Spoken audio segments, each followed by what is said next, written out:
Assalamualaikum warahmatullahi wabarakatuh. Perkenalkan, nama saya Muhammad Aidil, dengan NIM 21086226, jurusan Penjaskesrek, mata kuliah Filsafat Olahraga.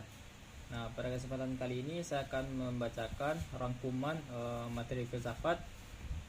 Yang pertama itu adalah pengertian filsafat. Nah, pengertian filsafat olahraga adalah suatu studi yang membahas tentang keterlibatan manusia dalam aktivitas jasmani.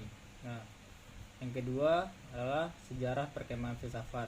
Nah, sejarah perkembangan filsafat adalah dikelompokkan dalam beberapa periode. Yang pertama, zaman Yunani klasik. Nah, zaman Yunani kuno, zaman pra Sokrates, dan zaman modern. Nah, selanjutnya memahami cakupan wilayah studi filsafat. Nah, jadi atas tiga. Yang pertama, pengertian ontologi. Nah, ontologi adalah sebuah ilmu yang membahas tentang ilmu pengetahuan dari segala sesuatu yang ada. Nah, dan kedua, pengertian epistemologi. Nah, epistemologi adalah cabang filsafat yang membahas tentang teori ilmu pengetahuan. Nah, yang ketiga itu aksiologi. Nah, merupakan cabang filsafat ilmu yang mempertanyakan bagaimana manusia menggunakan ilmunya. Selanjutnya yaitu aliran-aliran filsafat. Nah, aliran terdiri atas dua. Yang pertama, rasionalisme. Nah, rasionalisme adalah aliran filsafat ilmu yang berpandangan bahwa otoritas rasional adalah sumber dari segala pengetahuan. Nah, kedua, empirik. Nah, suatu aliran dalam filsafat yang menyatakan bahwa semua pengetahuan berasal dari pengalaman manusia. Terus mengetahui dan memahami manusia dalam kerja filsafat terdiri atas dua. Yang pertama, konsep jiwa dan raga. Nah, jiwa adalah akal budi yang membuat manusia dapat berpikir dan merasakan kehidupan yang ada di sekitarnya. Sedangkan raga adalah sebagai bentuk gerak kehidupan dari manusia. Yang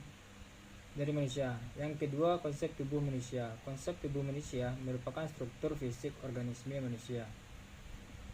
Materi selanjutnya, mengetahui dan memahami relasi pemikiran filsafat dan pendidikan terdiri atas dua. Pertama, filsafat pendidikan.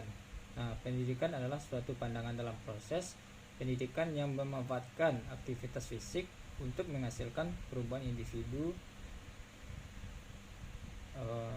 Terus yang kedua, ruang lingkup filsafat seperti sportivitas. Sportivitas yaitu kegiatan olahraga yang mendasar.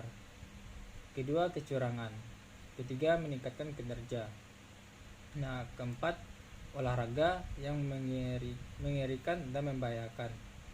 Nah, materi selanjutnya adalah play and game.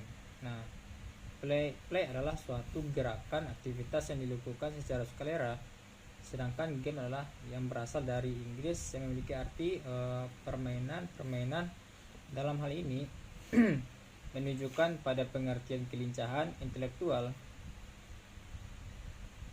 Materi selanjutnya itu memahami hubungan play game dan sport. Nah, olahraga ini telah ada sejak zaman nenek moyang kita dahulu. Sport adalah aktivitas seseorang yang menggunakan otot besar dalam tubuh manusia. Sedangkan pengertian play adalah melakukan aktivitas sukarela. Sedangkan game yang berasal dari bahasa Inggris yaitu bermain, permainan. Dalam hal ini ditunjukkan dalam kelincahan intelektual.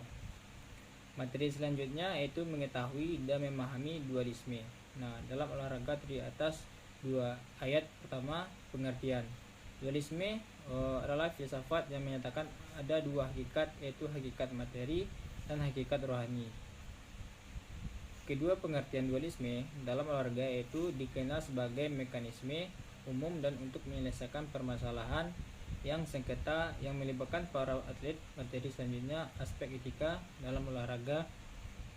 Yang pertama, pengertian etika adalah ilmu tentang moral atau karakter, sedangkan moral adalah dikaitkan dengan motif. Sekian dari saya penyampaian materi saya. Kalau ada salah dan janggal, saya mohon maaf. Saya akhiri dengan wabillahi taufiq wal hidayah. Wassalamualaikum warahmatullahi wabarakatuh.